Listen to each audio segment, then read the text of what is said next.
नमस्कार, आप देख रहे हैं बीटी न्यूज़ बिहार और मैं हूं परमानंद प्रभात। अभी हमारे साथ मौजूद हैं हसनपुर विधानसभा क्षेत्र के विधायक श्री राजकुमार राय जी।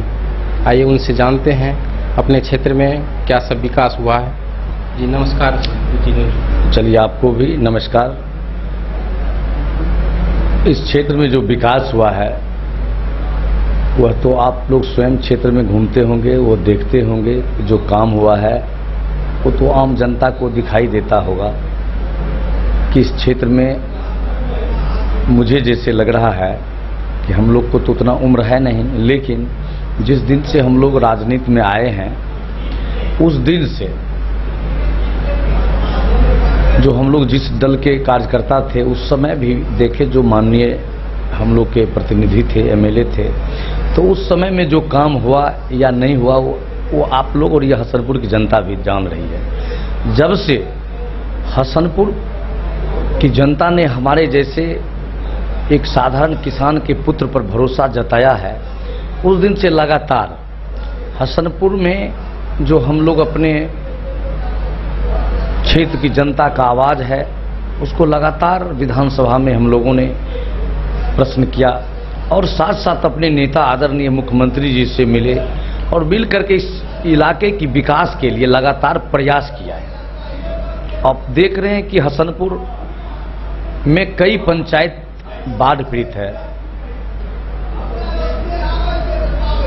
बिथान प्रखंड में, सिंघिया प्रखंड में, कुछ हसनपुर प्रखंड के कुछ पंचायत में लगातार वर्षों से बाढ़ तबाह की है। उसके लिए विशेष तौर पर हम लोगों ने एक नया योजना का स्वीकृति करवाए हैं, जिसका एक बार टेंडर भी हो चुका था लेकिन नहीं हो पाया वर्षा के कारण, लेकिन अब जो है वह स्वीकृति हो चुका है। बरसात और बाढ़ खत्म होने के बाद जस्ट उस योजना को चलाने से जो दर्जिया फहिया बांध हम लोग बना रहे हैं करे नदी के बायां तटबंध, जिसे पूर्वी तटबंध कहते हैं, वो जब निर्माण हो जाएगा उसमें कई बड़े बड़े स्लुइस गेट है और वह बन करके आपको सीधा सिरनिया तक, फुहिया से बिथान प्रखंड से सीधा सिंघिया प्रखंड होते हुए सिरनिया तक जाएगी वह बांध। जब वह बांध बन जाएगा, ऊंचीकरण होगा, पक्कीकरण होगा, तो उस इलाके में बाढ़ से निजात हो जाएगा।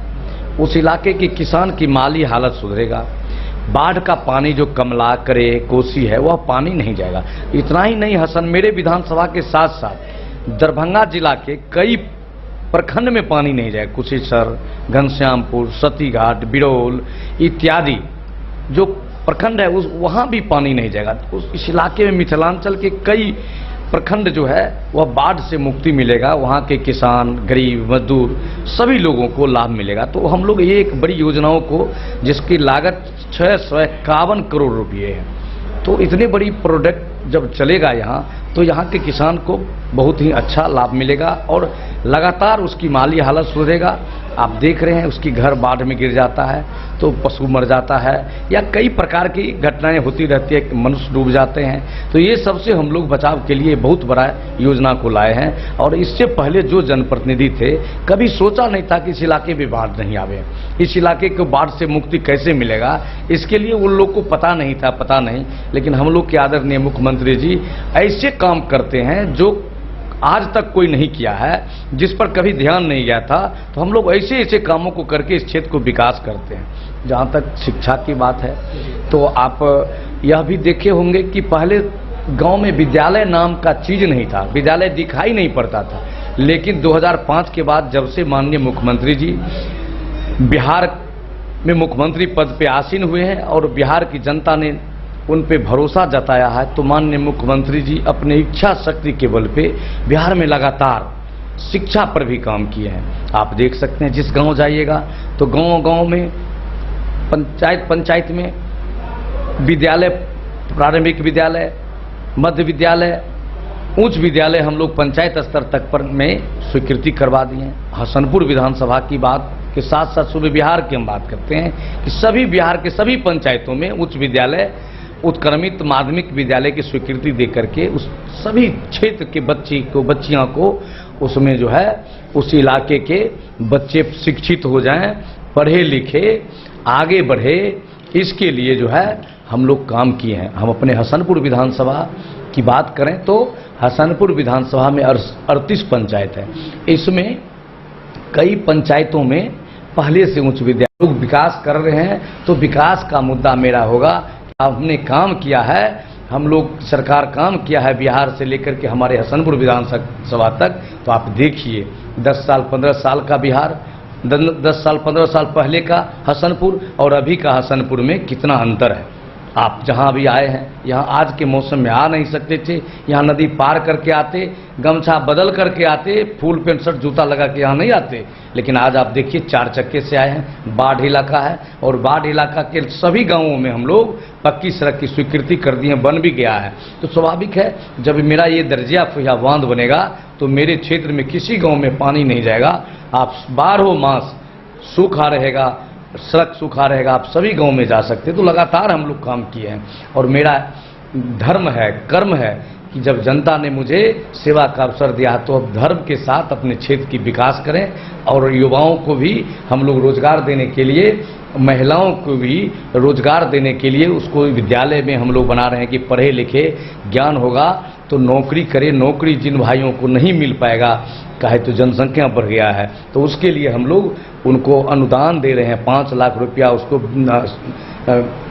व्यवसाय करने के लिए 10 लाख रुपया देंगे महिलाओं को, जिसमें 5,000 लोन रहेगा 5 लाख और 5 लाख उसको अनुदान देंगे। तो जिससे अपने परिवार को, अपने घर को अच्छे से चलाएंगे, विकास करेंगे। हाँ, सब लोग को विकास करने का नियत होता है, हर व्यक्ति को।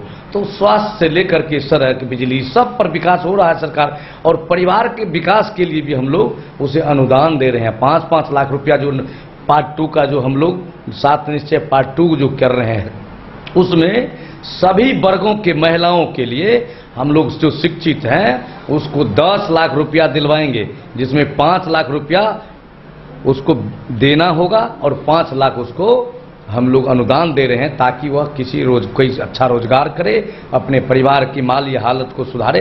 इतना तक हम लोग बेरोजगारों के लिए काम कर रहे हैं। तो लगातार हसनपुर ही नहीं, सूबे बिहार में हमारे एनडीए की सरकार गरीब जनताओं के लिए, जिसको आज तक कभी कोसों कोसों विकास नहीं पहुंचा था, वहां तक हमारी सरकार पहुंचाने का काम कर। आप देख रहे हैं कि पहले के ज़माने में, पहले की 10-5 साल पहले की बात करिए तो गरीब को राशन कार्ड नहीं मिलता था। राशन कार्ड था भी लाल कार्ड, तो उसको अनाज नहीं मिलता था, उसको ऊपर ऊपर ही खा जाता था। लेकिन जब से माननीय मुख्यमंत्री जी और एनडीए गठबंधन में हमारे प्रधानमंत्री जी आए हैं तो लगातार हर गरीब के घर में चावल, गेहूं मिलता है। 5 किलो मुफ्त में भी अभी इस कोरोना काल में मिल रहा है, चना मिल रहा है।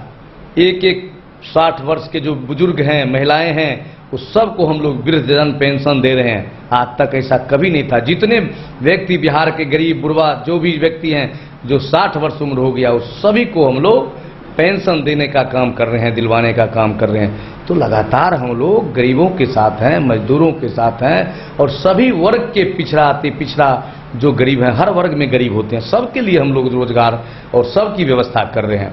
सर, पिछले 10 वर्षों से आप बागडोर संभाले हुए हैं, अब इस बार फिर आपको मिला है मौका। सर, इस बार हैट्रिक लगाने का चांस लग रहा है, तो आप इस बारे में क्या कहेंगे? अब ये तो हैट्रिक जनता लगाती है, हम तो नाम मात्र के कार्यकर्ता हैं।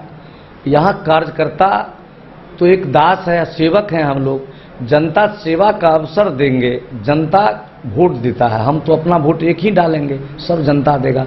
तो उनका आशीर्वाद होगा, हमारे हसनपुर के तमाम मतदाता का आशीर्वाद होगा, तो स्वाभाविक है जीत होगी, सरकार में भागीदारी होगी। सरकार का जो काम है वो हम लोग बिहार स्तर पर काम करेंगे, साथ साथ अपने क्षेत्र में बचे कामों को हम लोग पूरा करेंगे। सर, अगर इस बार आप जीत जाते हैं तो अगले मंत्री पद के लिए कुछ इस पर विचार? देखिए भाई, मंत्री पद पर विचार करने की जरूरत नहीं है। हम सीधा जानते हैं कि सरकार में हम लोग की भागीदारी रहेगा, हम लोग सरकार में रहेंगे और सरकार जब रहेंगे तो सरकार में स्वाभाविक है बिहार का विकास होगा, तो अपने क्षेत्र के विकास करेंगे। मंत्री तो माननीय मुख्यमंत्री जी का वो कमेटी है, उनका जैसा राय विचार होता है वो करते हैं। इसके लिए हम अभी कुछ नहीं बोलेंगे। सर, जनता के लिए कुछ संदेश देना चाहते हैं? हाँ, आपके चैनल के माध्यम से हम हसनपुर के महान जनता को प्रणाम करते हैं। उन्होंने मुझे लगातार इस क्षेत्र में सेवा का अवसर दिया है। इस बार भी अवसर मुझे पूर्ण विश्वास है कि अपार मतों से विजय बनाने के लिए हसनपुर की जनता से मैं अपील करता हूं कि सभी लोग अपने अपने मत 3 नवंबर को आप सबसे निवेदन होगा कि आप तीर छाप पर बटन दबाइए। बिहार के विकास के साथ साथ हसनपुर के विकास के लिए आप पुनः एक बार मुझे मौका देने का कृपा करेंगे।